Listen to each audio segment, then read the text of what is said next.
Ladies and gentlemen, boys and girls, children of all ages, welcome to Robert Sports Show. I'm your host, Robert. All right. Fantasy schedule booking. It's something I've done off and on a few times. I've done several videos over the years about this and different things that I would like to see if I was writing the schedule and whatnot, and changes and whatnot.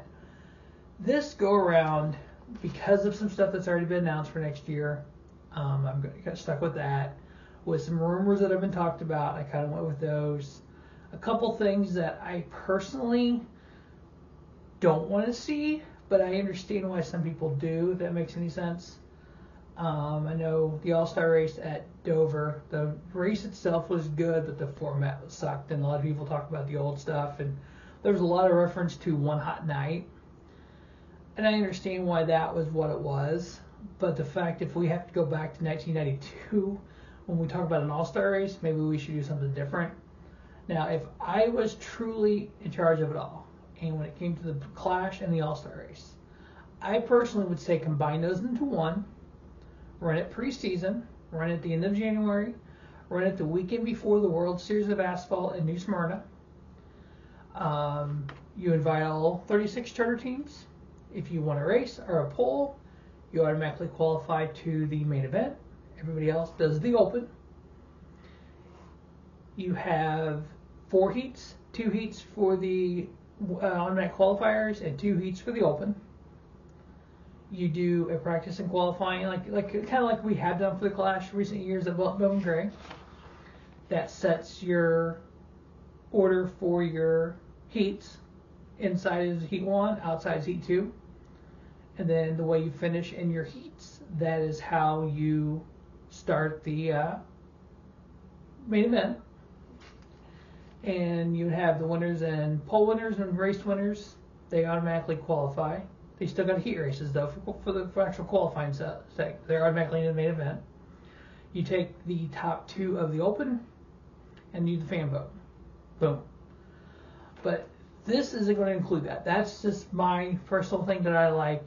This is going to kind of follow some stuff that people have said, people like. But there's a kind of a little catch there because I kind of gave 2 things that people are going to like. But I added something that people might have an issue with. So yeah, that's going to be interesting. Now we'll start this with 2 tracks. Phoenix and Kansas each lost a race. So there's only 1 race at both of those tracks in my schedule here. And when we'll get to it, we'll figure out why. Alright, so I'm going to run down the 38 races that if I was writing the schedule, how I would write it. So Ben Kennedy, folks there at NASCAR, you feel free to use it. Just give me a shout out. All right, so Busch Clash would be the weekend before the Super Bowl. So the Super Bowl 2027 is going to be on February 14th. So I would run the Super Bowl on February 7th. Busch Clash. I would run that on February 7th. I have it in Daytona. Here's why. There's bringing back preseason Thunder. I think you run preseason Thunder at the end of January, give the teams a week, come back and do the Clash. Whatever things we changed or done during preseason testing, we try out in a race setting at the Clash. I think it's not going to be typical. It's going to be kind of like the Clash has been with everyone. You're not going to go to the old school Clash. It's going to be with everyone because that way everyone gets equal time on the track. You would do qualifying. You would run, maybe a couple of heats or whatever, how you want to do it, invert field, whatever you want to do. And then you run the Clash on a Sunday afternoon. Then you go back to Charlotte. You get ready for the 500. We come back to Daytona on February 17th, which is a Wednesday night. We're going to qualify like we have been. Do the duels on Thursday. Friday's the truck race. Saturday's ARCA and the O'Reilly Series. And then Sunday, February 21st, is the Daytona 500. And then we go to Echo Park Speedway next, which we've done quite a few times now. Then we go to COTA and run the road course there at COTA. We go Phoenix and Las Vegas. That takes us up to Easter weekend, which is March 28th next year. We would take that off. We would run the O'Reilly Series and the Truck Series at Rockingham that Saturday. I like the fact they have their own kind of standalone weekend. Now, I actually have a second weekend off figured in here. And on that weekend, I think the entire industry needs to be off. I think all the shops, everything needs to shut down for a week. Give the people that work on these race cars that travel up and down the road 38 times a year a chance to have a weekend or a week with their family and go on family vacation in July. All right, so when we come back from the Easter break, we go to Darlington, Martinsville, Talladega, Nashville. Dover gets a points race back. Then we go to Texas. Now we're in May. May 9th would be Texas. Now, when I said earlier, Kansas and Phoenix both lost a race. Here's one of them. We go back to Mexico City on May 16th. So we go to Texas and then Mexico City. I think those are kind of a good kind of boom boom. I know last time with Mexico City, we went from Michigan to Mexico City. That was just too much. I think if we go to Texas, then the teams can either come back to North Carolina or they can send, like they do for the West Coast stuff, they can send their cars out from Mexico City and the haulers just wait there at Texas Motor Speedway and then go on down to Mexico. When we come back from Mexico City, we go to North Wilkesboro. This is May 23rd, the Sunday before the 600. Now, typically that weekend has been the All-Star race. It's a point race in North Wilkesboro, so not the All-Star race. Did something a little different with the All-Star race. For the folks that have been begging for it, I brought the All-Star race back to Charlotte Motor Speedway. But on a Wednesday night. The Wednesday night prior to the 600, we have under the lights the All-Star race. We can go the old format to the open, have everything. Now, I have two ideas here. We either run the All-Star race on Wednesday, or the second idea would be Wednesday night would be practice and qualifying for the All-Star race. Thursday would be the All-Star race. Because I'm thinking with that, you can kind of bundle that Wednesday, Thursday, Friday, Saturday, Sunday. Monday's a holiday, so maybe people take vacation and come into town early, visit the shops during the day, and be at the track at night. The idea would be, if you did it that way, you did practice and qualifying on Wednesday, and ran the All-Star race, the Open and the All-Star race on Thursday. That Wednesday night, you have an hour of practice or whatever you do, qualifying. The old school qualifying that we used to do. So, you come off pit road, you go around, you take the green flag. When you come back around, you come down pit road. Pit stop. 4 tires. Obviously, you're not going to be able to put fuel in it, but they would have to, I think you could come up with, they basically hold the can there and like they would fuel in it, because I know sometimes they move out of the way for the tire changers. Do a pit stop. Pit road speed. That way we know it's on the driver, it's on the team, it's on the crew, on the pit crew. They go out, make a complete lap, take the white flag, come back around, take 3 laps qualifying with the pit stop for the All-Star race.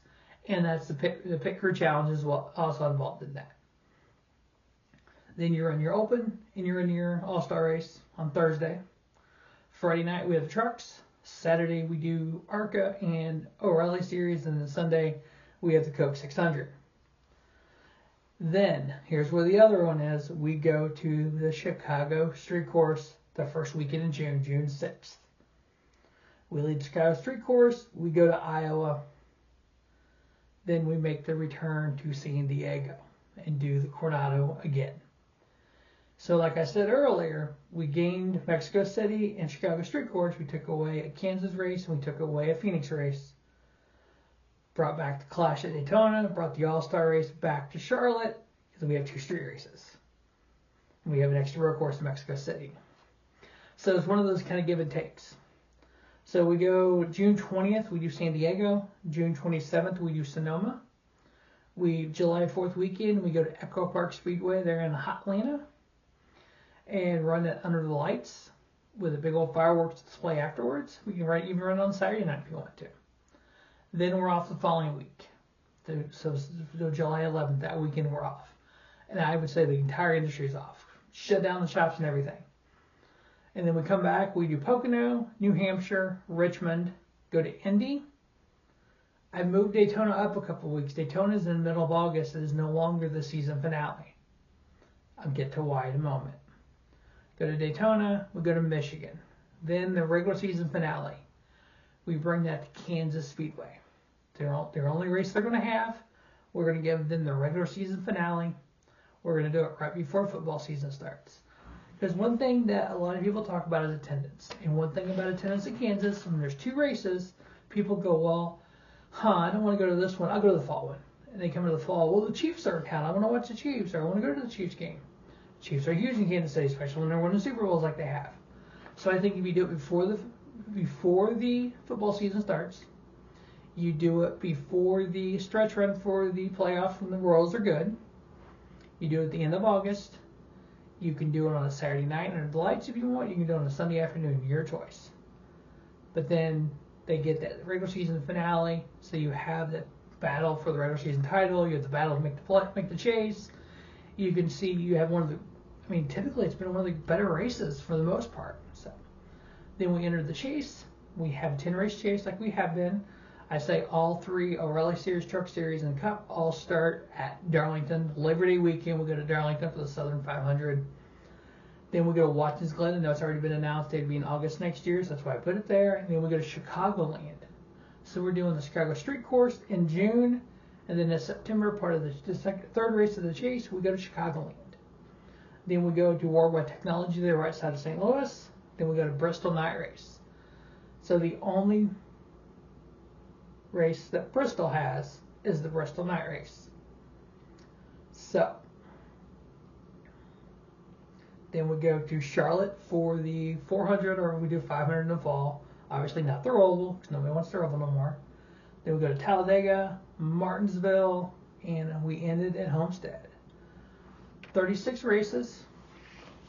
We do 2 street courses. We have Kansas as a regular season finale. The All-Star race is back at Charlotte on a Wednesday night. And Wednesday and Thursday we do combination. Like I said earlier, we do that combination thing. Paxton qualified on Wednesday. Thursday is actually the All-Star race. That leads into the weekend. We go to Mexico City. We have 2 off weekends. We all fit it within the little same footprint where the last weekend in November is the end of the season. So that's kind of the idea of a schedule that I would do. You get a fancy booking here, just having fun with it. Looked at all the schedule, the tracks, things I like, kind of the order. We've got similar order what we've done. Dover got a points race back. I know a lot of people wanted that. So that is my fantasy booking of the 2027 schedule. We'll see how close I get. I know I did this a few years ago, and I mentioned going to Milwaukee. It is the year the trucks return to Milwaukee, so I thought that was kind of cool. But all right, and Kennedy, you hear about this? Here's a couple ideas for you. Just a little acknowledgement would be kind of cool. But anyway, as always, thanks for watching Harvard Sports Show. Don't just have a great day. Have a spiffy day. Harvard Sports Show, your YouTube leader, sports channel content.